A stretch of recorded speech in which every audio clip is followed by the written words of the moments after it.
आप देख रहे हैं देश का सबसे भरोसेमंद चैनल दिल्ली नेशनल।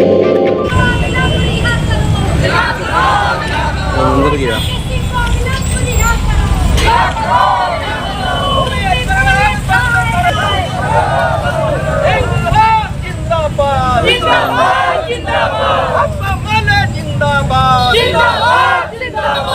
गरीबों का दमन बंद करो, बिहारी के परिजनों को मुआवजा क्यों नहीं, बिहारी के परिजनों को भी मुआवजा दो। इनकलाब जिंदाबाद, जिंदाबाद जिंदाबाद। महेवा क्षेत्र के 14 गांव को उजाड़ना बंद करो।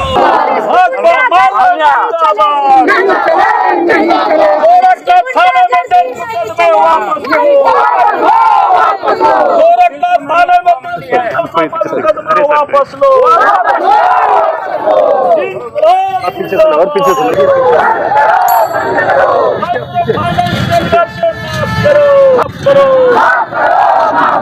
सभी गरीबों को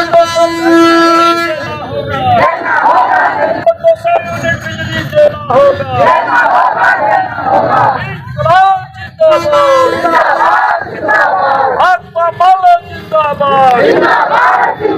जिला सचिव राकेश सिंह को रिहा करो।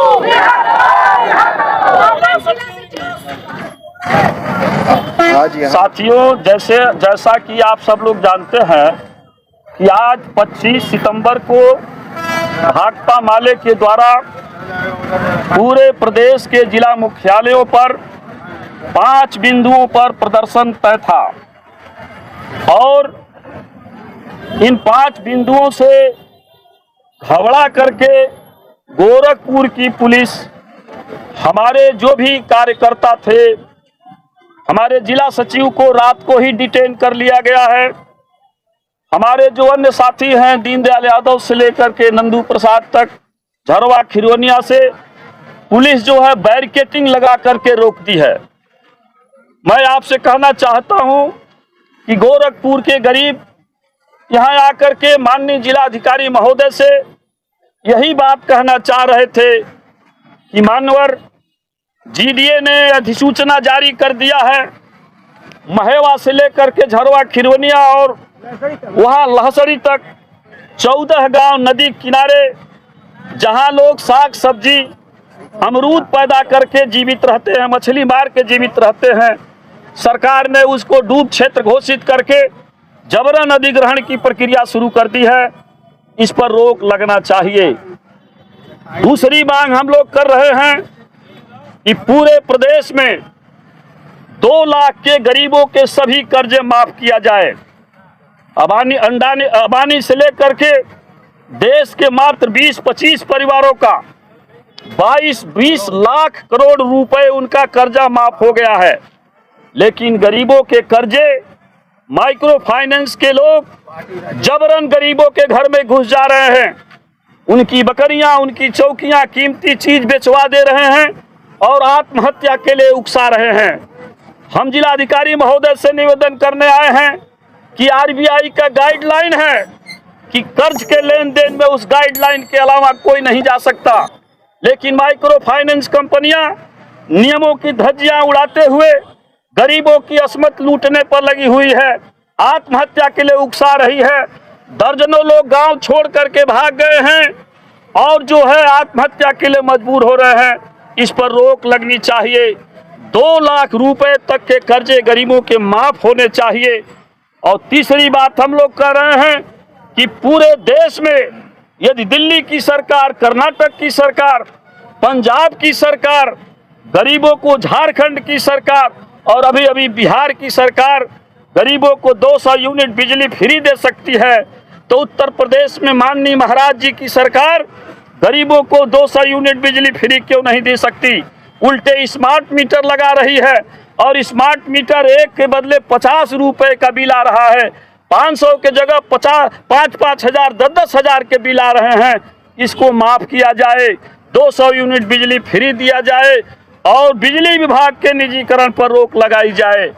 और 5वीं मांग हम लोग कर रहे हैं कि पूरे प्रदेश में गरीबों के बच्चे प्राइमरी स्कूल में पढ़ रहे हैं। सरकार ने जो है 27,000 स्कूलों के मर्जर के नाम पर बंदी कर रही है। जब यह मांग उठी तो पूरे प्रदेश में कहा गया कि नहीं 1 किलोमीटर के दायरे में प्राइमरी स्कूल नहीं रहेगा, अब 3 किलोमीटर का सीमा बना दिया गया। मैं आपसे कहना चाहता हूं कि 3 किलोमीटर के दायरे में गरीबों के बच्चे पढ़ने जाएंगे, वो भी गारंटी नहीं है। प्राइमरी स्कूल गरीबों के लिए है, इसको बंदी नहीं करना चाहिए। और ऊपर से जो मदरसे थे, गरीब बच्चे इमदाद पर मदरसे पर पढ़ने वाले लोग, वो जो है दीन लोग वहाँ पढ़ने जाते हैं, उन मदरसों को जो है ध्वस्तीकरण की प्रक्रिया चालू कर रही है, अभियान चला रही है योगी सरकार। 500 मस्जिदों को, मंदिरों, मदरसों को जो है ध्वस्त कर दिया गया है। मैं आपसे कहना चाहता हूं, ये ध्वस्तीकरण पर रोक लगनी चाहिए। और अंतिम बात हम कह रहे हैं कि माइक्रो फाइनेंस सहित सहारा कंपनियों सहित जितने भी चिट फंड में जमा गरीबों के पैसे हैं, ब्याज सहित पैसे वापस किए जाएं। यही मांग हम लोगों की थी, यही बात हम लोग यहाँ कहने आए थे। और अंतिम बात जो गोरखपुर जिले का था, गोरखनाथ थाने में 35 वर्षीय कुंज बिहारी निषाद नामक युवक को दबंगों ने पीट करके मार डाला। और तमाम विश्वविद्यालय और मेडिकल कॉलेज होने के बावजूद 4 दिन तक वो बेचारा घूमता रहा और अंत में 26 को उसकी मौत हो गई। मौत होने के बाद महिलाएं उनकी चेहरा देखने गई थी, अंतिम दर्शन करने गई थी, लेकिन गोरखनाथ की पुलिस ने लाठी से पीट करके महिलाओं को घायल कर दिया। और ऊपर से सैकड़ों गरीबों पर नामजद मुकदमा दर्ज कर दिया है। हम यही कहने आए थे कि आप इस मुकदमे को वापस लीजिए। और परिजन मंदिर में गए थे सहायता के लिए। बाबा जी से हम कहना चाहते हैं, आप दयालु हैं, वहां पर गुप्ता के यहाँ गए, आपने मुआवजा 5 लाख का दिया, धन्यवाद है इसके लिए। लेकिन बगल में मंदिर में भी, मंदिर से 500 मीटर दूर भी नहीं है, वो कुंज निषाद की जुआ पत्नी और बच्चे आज भी सहारा के लिए बाट जो रहे हैं।